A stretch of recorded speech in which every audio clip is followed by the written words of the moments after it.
करेगी और पाकिस्तान के न्याजी हालात साहब, बेहतर होंगे। ये जो पाकिस्तान इलेक्शन होने जा रहा है मुकद्दर इसके अंदर आपको लगता है कि अगर बल्ले का निशान ना हुआ तो तहरीक साहब का वोटर निकलेगा नहीं, लो टर्न आउट होगा? और फिर आप भी सहमत है इस बात से कि नवाज शरीफ साहब जो है वो जो हालात बन गए उसके तहत ख्वाह पॉपुलर हैं या नहीं है, he is going to be the prime minister?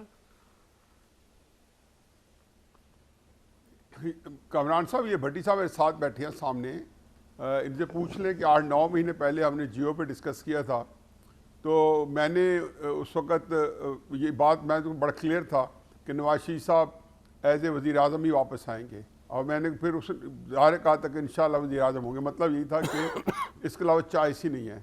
मेरी कई वजूहत हैं बात करने की, सिर्फ इलेक्शन नहीं है बल्कि मुल्क के जो मारूजी हालात हैं, जिस तरीके से आप एक पॉपुलर पार्टी जो है वो बिल्कुल आप पॉपुलर कह लें या जो तकड़ी सियासत जो है वो बिल्कुल उसको ज़ीरो कर चुके हैं, तो उसकी गैर मौजूदगी में नवाज शरीफ साहब एक और तकड़ी सियासत है, तो कैसे आप उसको नज़रअंदाज करके आगे बढ़ सकते हैं? ये कोई खाला जी अकेले नहीं है कि आपको निगरान बना लेंगे, टेक्नोक्रेट बना लेंगे, पाकिस्तान चला लेंगे। ये पाकिस्तान जो है अब किसी साइजेबल लीडर नहीं संभालना है, और इन रियलिटी नवाज शरीफ साहब, लेकिन नवाज शरीफ साहब की टीम तो वही है ना, रही नहीं जो पीडीएम की टीम थी, वही वजीर खजाना, वही वजीर प्लानिंग, तो वो तो बड़ी पैथेटिक परफॉर्मेंस थी। वही प्राइम मिनिस्टर शहबाज शरीफ अगर किसी और जगह पे भी जाते हैं। मैं देखो, हम एक और बहस से चले जाएंगे। नवाज शरीफ साहब की पैथेटिक परफॉर्मेंस होती तो 2017 के जो आप जितने इंडेक्स है निकाल लें और कंपैरिजन कर लें कि मार्केट क्या थी, इकॉनमी का साइज़ क्या था, आपके लोन्स क्या थे, आपके रेवेन्यूज़ क्या थे, आपका करप्शन इंडेक्स कहाँ पहुँचा हुआ था, 2013 में क्या था, 2017 में क्या था, ये बेशुमार चीज़ें हैं, मैं उसमें नहीं जाना चाहता हूँ। लेकिन मैं तो एक बात कहता हूँ कि नवाज शरीफ साहब अब जो आएंगे, मैं अब भी कहता हूँ नहीं कर पाएंगे। उसकी वजह ये नहीं कि नवाज शरीफ साहब नालायक हो गए या टीम नालायक हो गई। बात यह है कि आपने इस मुल्क में 2014 से जो सियासी अदम इस्तेहकाम पैदा किया है, ये उसके बच्चे जने हुए हैं। ये भट्टी साहब ने बड़े बड़े ज़बरदस्त रिदम से ट्रंप की और इमरान खान साहब के कंपैरिजन किया। क्या भट्टी साहब 2018 में इमरान खान साहब जो हैं वो पॉपुलर वोट पे आए थे या आरटीएस पे आए थे? जो ट्रंप है वो तो पॉपुलर वोट पे आया था, वो किसी आरटीएस के बैठने पे या एस्टैब्लिशमेंट के घोड़े पे सवार होकर नहीं आया था।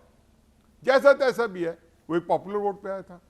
और ये इमरान खान साहब के पास एक चीज़ थी, जो बड़ा फ़र्क है दोनों में, कि इसके पास पॉपुलर वोट्स नहीं थे। मैं आपकी जो अब बाकी क्या बात की क्या बातें हैं उसको एक तरफ रखें। अब आ जाएं जी कि तहरीक इंसाफ का जो फ्यूचर है वो क्या होगा।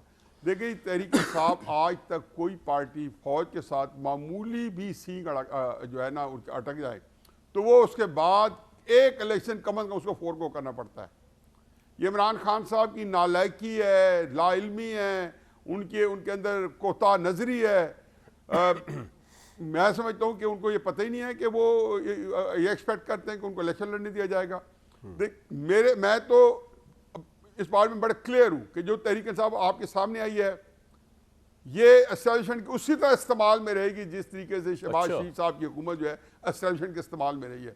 गौहर अली खान साहब बिल्कुल उन्होंने अपनी मर्जी के बंदे चुने हैं। जो आजकल इमरान खान साहब की नुमाइंदगी कर रहे हैं, मेरे समेत और भट्टी साहब समेत, हम सारे के सारे बुनियादी तौर पर एक एस्टैब्लिशमेंट का जो जिसको कहना चाहिए कि समझें कि बस उनका दौर लग गया एस्टैब्लिशमेंट का, वो खुशकिस्मत है इस लिहाज से।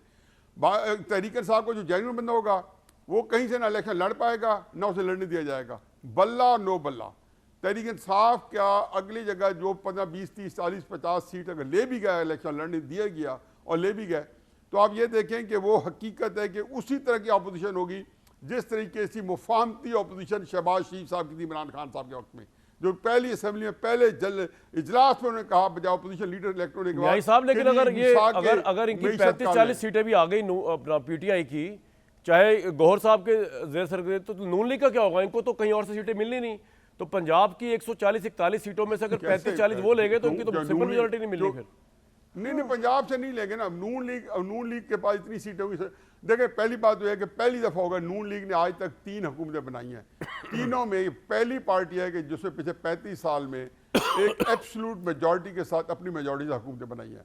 शायद पहली दफ़ा हो कि नून लीग के पास अपनी मेजॉरिटी ना हो, ना अगलों ने देनी है। ये इस्तेकामी पाकिस्तान पार्टी जब बनी है ना, तो ये सिर्फ लम्हा फिक्रिया जरदारी साहब के लिए नहीं था कि पंजाब के लोग पार्टी में जाने के वो उसके अंदर चले गए थे इस्तेकामी पाकिस्तान पार्टी में। ये नून लीग के लिए पहले फिक्र था कि आखिर एस्टेब्लिशमेंट क्यों ये प्रेशर ग्रुप्स जो है ज़्यादा बना रही है। 15-20 सीट इस्तेकाम पाकिस्तान पार्टी ने नहीं है, नून लीग को भी 100 से कमों पे सीट्स मिल जाएंगी। मेरा अपना अंदाजा, अगर इलेक्शन हो गए, पहली बात बिग इफ, अगर इलेक्शन हो गए, इलेक्शन हो जाएंगे सर, ना ऐसी बातें किया करें, तौहीन अदालत लग जाएगी, तो फिर उसके बाद एमक्यूएम की 2-4 सीटें मिलेंगी। अच्छा, ये आपने गौहर साहब का मुझे अजीब बात बताई, इल्जाम जो लगाया आपने कि जी गौहर साहब जो एस्टैब्लिशमेंट के आदमी है, मैं तो उसको नहीं मानता। भाई खुदा के वास्ते मेरे में ना डाले, हमने भी खुद कहा है, मैं तो मान ही नहीं रहा। इल्जाम है भाई, इल्जाम है, साबित नहीं। मैं तो न्याजी साहब, आंखों की ठंडक है। मैंने ये कहा कि इल्जाम मेरे ये लगा, मैंने कहा गौर अली खान साहब एस्टेब्लिशमेंट की आंखों की ठंडक है। मुझे बताएं गौर अली खान साहब का तरीके साहब से क्या ताल्लुक है? इस्टेब्लिशमेंट की आंखों की ठंडक कब आए? अच्छा, मैं तो ये समझ रहा था आज तक कि मैं और भट्टी साहब ही इस्टेब्लिशमेंट की आंखों की ठंडक है, लेकिन आपने तो बाजी पलट दी। लो जी, इसमें तो ब्रेक लेनी बनती है, इसमें ब्रेक लेंगे। ये तो हमारी रिकाबत सीधी करा दी भट्टी साहब इन्होंने गौहर साहब से। ब्रेक ले लूं या कुछ? जी न्यायी साहब कुछ कहना चाह रहे हैं? न्यायी साहब कहना चाहूंगा आंखों की ठंडक आप दोनों हैं, आप ही बड़ी साहब, लेकिन आपकी लीग फर्क है। बड़ी साहब और मैं जूनियर लीग के प्लेयर। जी बिल्कुल ठीक। देखें जी, हम तो फौज को जब से अपनी आंखों की ठंडक बना के बैठे हैं, जब से होश संभाला है, आधी फैमिली फौज में। मैं खुद आईएसएसबी से रेकमेंड हुआ हूँ, सेकंड लेफ्टिनेंट की ट्रेनिंग लेने काकुल जा रहा था, फिर मैं गवर्नमेंट कॉलेज चला गया। तो मेरी तो तारीख ये है, the only time I made my self different and distant from Pakistan army, जब 3.5 साल उन्होंने इमरान खान को सपोर्ट किया और मैंने आर्मी चीफ को कहा उस वक्त के जनरल बाजवा साहब को कि ये आपकी पॉलिसी गलत है, and I will not accept this policy of Pakistan army, और ये आप गलती कर रहे हैं। और इसके गवाह जो है हमारे साथ मौजूद है।